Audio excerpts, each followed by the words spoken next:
Сәлем достар, сіздермен Айжан. Бүгінгі менің видеомда сіздерге ентінің екінші бөлімін түсіруді жөн көрдім. Сіздердің маған қойған сұрақтарыңызға жауап бермекшімін. Егер қызық болса, бастаймыз. Ең алдымен енті кезінде қандай сабақтан бастаған жөн? Басым әрқашанда, яғни бір есекте қандай ретпен келеді, мен солай бастаған едім. Алдымен гуманитарлы, қазақ тілі, орыс тілі, одан соң математика, таңдау пәні және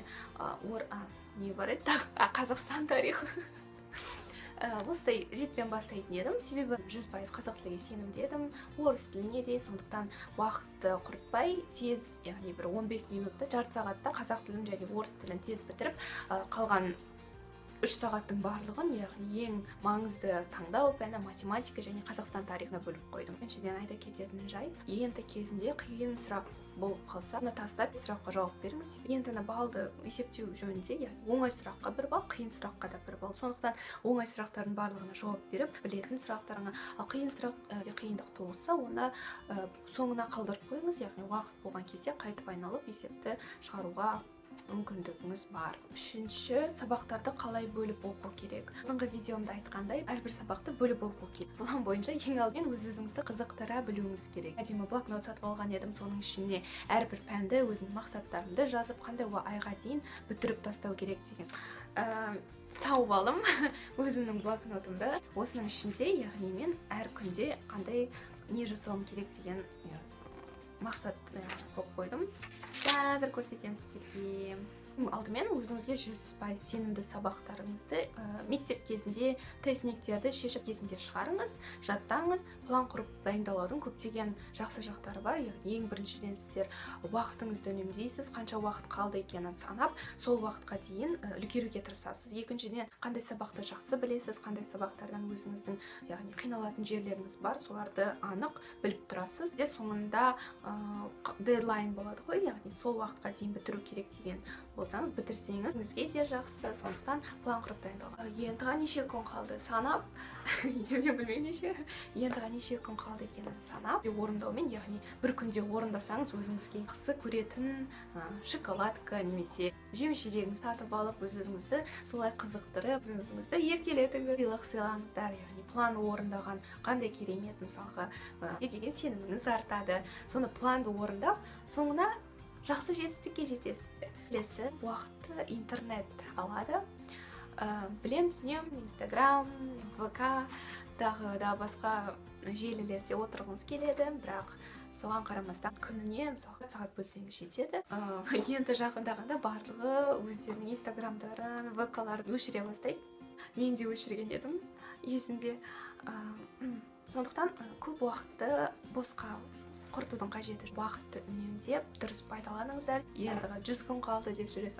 Жарар, 100 күн бар. 80, 30, 40, ертең енді деген кезде біраз неге осыны оқымадым, неге деген өкініштер пайда болады. Оның қажеті не?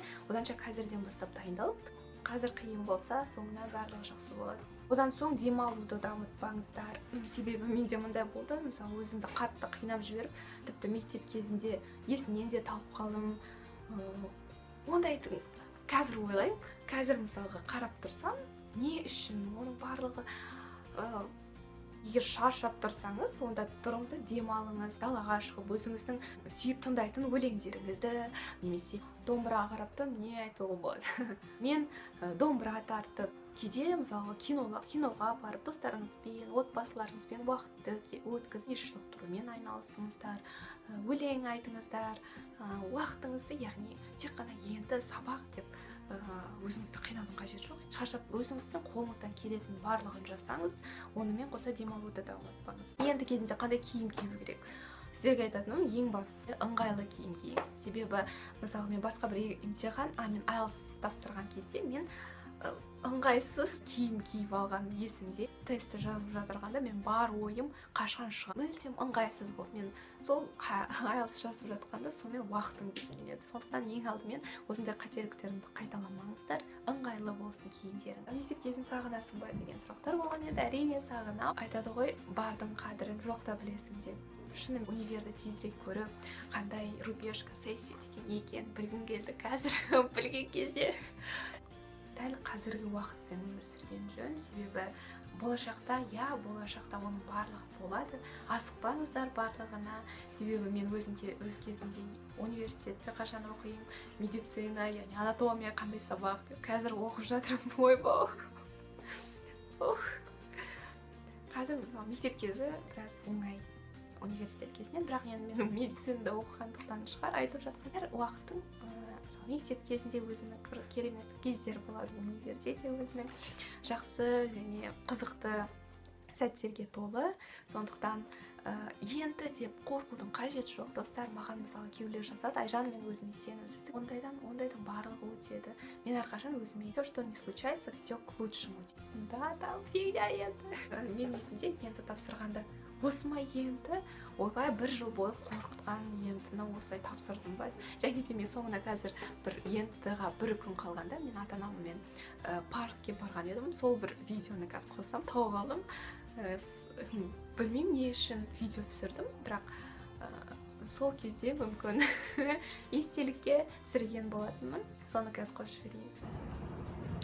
Мен бүгін президентский паркқа келдім. Мына күшті вид артымыздағы орда. Ертең менде енді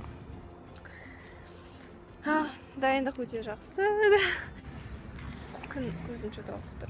Кішкене қобалжу жоқ деп айта алмаймын, бар. Бірақ осындай күшті сконцентрированный болып барсам, ертең күшті дем. Папа. Мама, Алтынай. Төртеуміз келдік. Ал ертең қандай результат айтқанын айтамыз сосын. Осы видеодан менің қобалжып тұрған байқайтын шығарсыздар, себебі екінші күні, ертең күні менде енді еді. Енді деп достар, қорқудың қажеті жоқ. Ол тест, кәдімгі тесттердің бірі, оны барлығы тапсырады, одан да өтесіздер. Енді тапсырып шыққанда міндетті түрде айтасыздар. Осы ма енді, осылай қорқытқандарының барлығы, міне ендіні тапсырдым дейсіздер. Өмір осы тоқтама. Ең бастысы соны біліңіз, өз-өзіңізге сенімді болыңыз. Сіздердің қолыңыздан барлығы келеді. Мен сіздерге сенемін. Ал мен кеттім анатомияны оқиын. Оқуға тұрып, видео түсіре берейінші.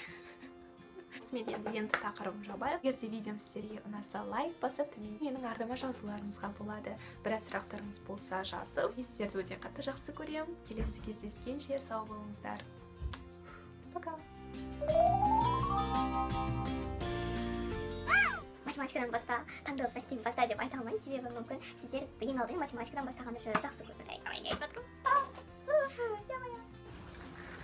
План ба? Қарақтарым план. План деген солай.